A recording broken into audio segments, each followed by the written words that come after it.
Dari kelanjutan transmission of message yang saya gunakan, pemilihan media yang saya gunakan adalah YouTube channel. Kemudian di sini receiving message by receiver adalah penerimaan sebagai komunikasi, komunikan menerima pesan dari apa yang disampaikan dari receiver atau komunikator. Dan di sini adanya feedback atau terjadinya timbal balik dalam proses komunikasi. Di dalam proses video YouTube channel ini, pemilihan media yang saya gunakan tidak bisa kita lakukan feedback. Saat ini tidak bisa lakukan secara feedback secara langsung, tetapi feedback yang kita lakukan teman-teman bisa melakukan sharing atau diskusi tentang mata kuliah ini di media WhatsApp group atau bisa dengan japri saya untuk mata kuliah dasar jurnalistik. Oke, di sini saya ingin menjelaskan tahapan yang tadi sudah dijelaskan, bagian yang sudah dijelaskan. Ada 8 tahapan proses komunikasi. Yang pertama adalah pengembangan ide. Pengembangan ide yang dilakukan adalah ini seorang komunikator sebagai pembawa pesan atau penyampai pesan ya, penyampaian ide, gagasan, pengembangan ide. Ini adalah langkah pertama yang dilakukan oleh seorang komunikator agar untuk dalam penyampaian pesan dia terhadap komunikan.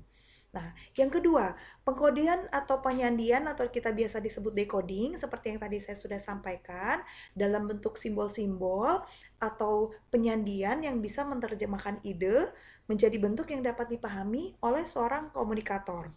Jadi, decoding ini juga memiliki peranan yang penting dalam proses komunikasi ya teman-teman, dalam proses yang kedua.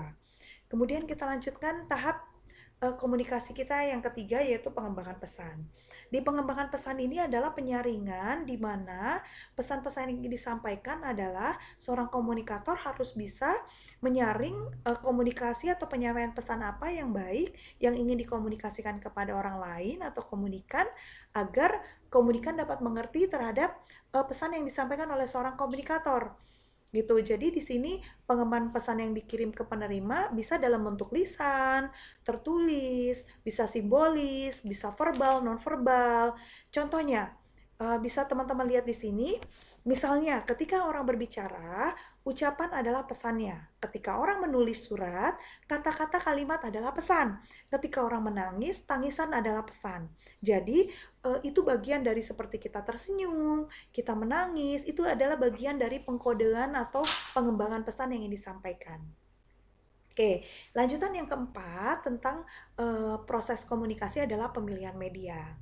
Di dalam proses komunikasi kita saat ini, pemilihan media yang saya gunakan adalah pemilihan media YouTube channel, di mana teman-teman bisa menonton video yang ingin saya sampaikan, materi yang saya sampaikan tentang dasar jurnalistik, agar teman-teman bisa mudah memahami tentang pesan yang ingin saya sampaikan. Pemilihan media ini merupakan bagian dari alat bantu dalam proses komunikasi, agar komunikasi menghasilkan hasil yang efektif.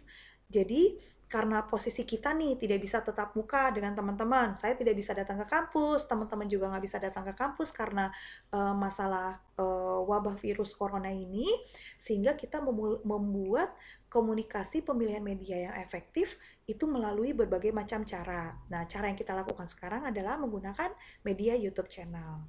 Oke, kita lanjutkan yang tahapan yang kelima. Tahapan yang kelima adalah pengiriman pesan. Pengiriman pesan di sini, seperti yang teman-teman bisa baca, setelah media komunikasi dipilih, langkah selanjutnya adalah mengirim pesan melalui media yang dipilih. Tadi sudah saya jelaskan ya, media yang dipilih adalah menggunakan YouTube channel. Oke, dalam siklus proses komunikasi, tugas pengirim berakhir dengan pengiriman pesan. Dan yang keenam, proses keenam adalah penerimaan pesan. Di sini adalah bagian dari teman-teman nih, bagian penerimaan pesan dari apa yang sudah saya sampaikan sebagai komunikator kepada teman-teman.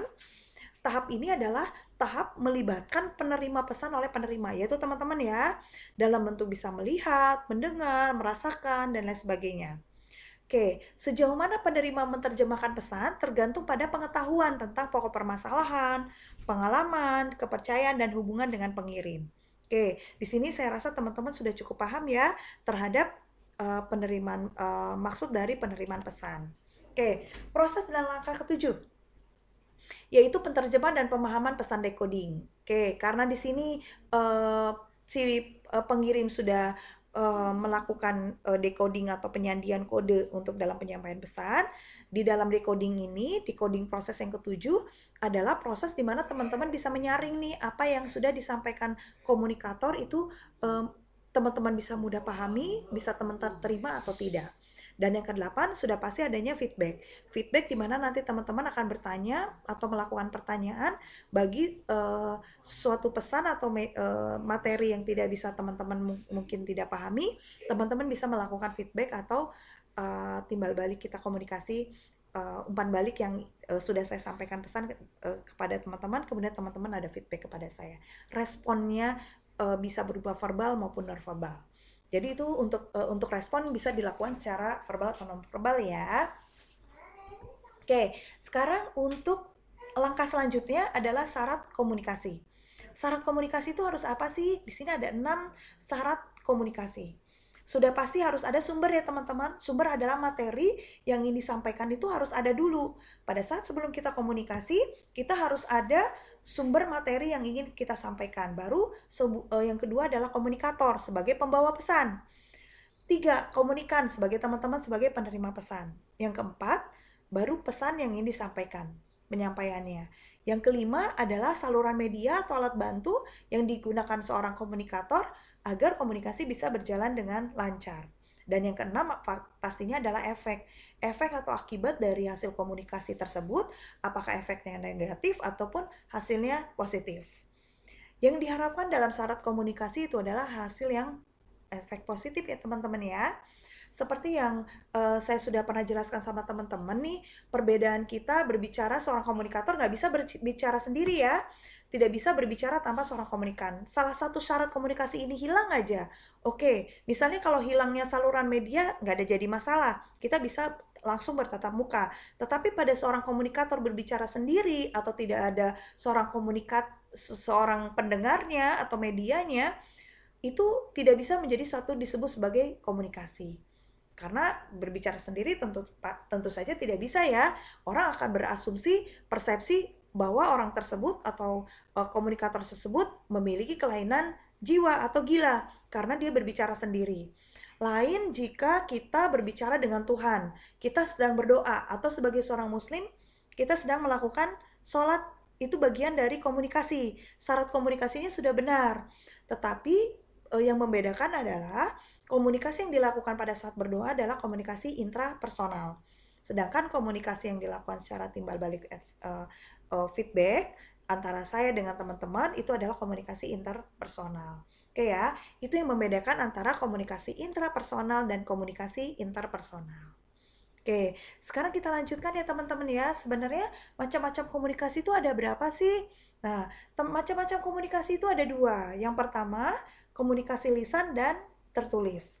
Pada saat kita lisan adalah melakukan verbal. Saya berbicara melakukan dengan menggunakan bantuan mulut. Tetapi pada saat komunikasi tertulis, kita melakukan penyampaian pesan dalam bentuk kata-kata atau kalimat. Itu ya, tapi dua hal tersebut adalah bagian dari komunikasi. Sekarang kita lanjutkan ke sejarah jurnalistik teman-teman.